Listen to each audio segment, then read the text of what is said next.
Phuket से दिल्ली आ रही इस फ्लाइट में जो कुछ हुआ उसने विमान में बैठे हर यात्री की जिंदगी को खतरे में डाल दिया। और अब इस मामले में सामने आई एक नई जानकारी ने चिंता और बढ़ा दी। सूत्रों के मुताबिक पायलट का पहला डोप टेस्ट नॉन नेगेटिव आया था। अब दूसरे यानी कंफर्मेटरी टेस्ट में भी नतीजा पॉजिटिव आया है। सूत्रों के मुताबिक टेस्ट में कैनाबिस के सबूत मिले हैं। पहले टेस्ट को स्क्रीनिंग टेस्ट कहा जाता है।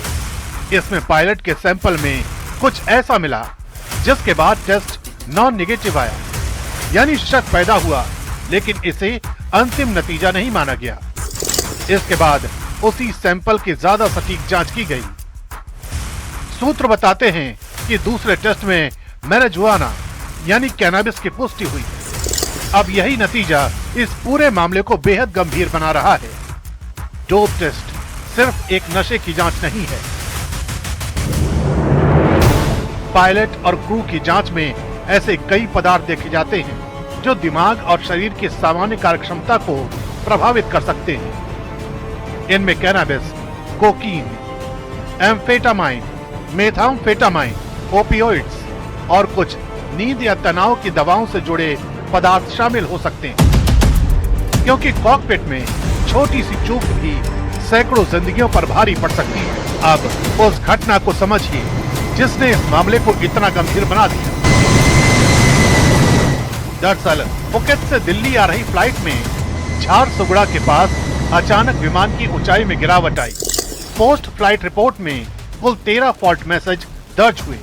हाइड्रोलिक सिस्टम में लो प्रेशर चेतावनी आई और फ्लाइट कंट्रोल से जुड़ी चेतावनी भी मिली। ऑटो पायलट 2 बार डिस्कनेक्ट हुआ। इसके बाद पायलट ने मैनुअल कंट्रोल संभाला और फ्लाइट कंट्रोल को दोबारा संभाला गया, लेकिन झारसुगुड़ा के पास स्थिति और गंभीर हो गई।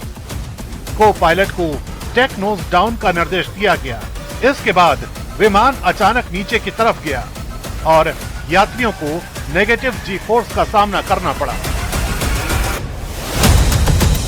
यानी कुछ ही पलों में तकनीकी गड़बड़ियों ने विमान में बैठे यात्रियों के लिए बड़ा खतरा पैदा कर दिया। वो भी तब जब विमान में 137 यात्री और 8 क्रू सदस्य थे। घटना में 20 यात्री और 4 केबिन क्रू घायल हुए। यानी कुछ सेकंड की घटना ने दर्जनों लोगों को चोट पहुंचाई। यही वजह है कि अब इस पूरे मामले में जवाबदेही की मांग उठ रही है। राज्यसभा सांसद मिलिंद देवरा ने इस मामले को लेकर पहले ही सवाल उठाए थे। उनका कहना है कि दूसरे डोप टेस्ट की रिपोर्ट सामने आने के बाद मामला और गंभीर हो गया है। देवरा ने नागरिक उड्डयन मंत्री से भी बात की और डोप टेस्टिंग को और सख्त करने की मांग की। मिलिंद देवरा ने कहा, इस घटना में 17 यात्रियों के घायल होने की रिपोर्ट सामने आई थी और अगर हालात थोड़े और बिगड़ते तो नतीजा बहुत गंभीर हो सकता था। हवाई सफर करने वाला हर यात्री सुरक्षित होना चाहिए और उसकी सुरक्षा के साथ किसी भी स्तर पर समझौता नहीं किया जा सकता। We wanted to get a direct update from Air India also on the incident, and we wanted to see how they are taking this issue from their side. And I have told time and again that from the ministry, safety in aviation is the topmost priority. There shouldn't be any compromise from any side, even the regulator or even the airlines or anyone. So this issue we have taken very, very seriously from the ministry side also.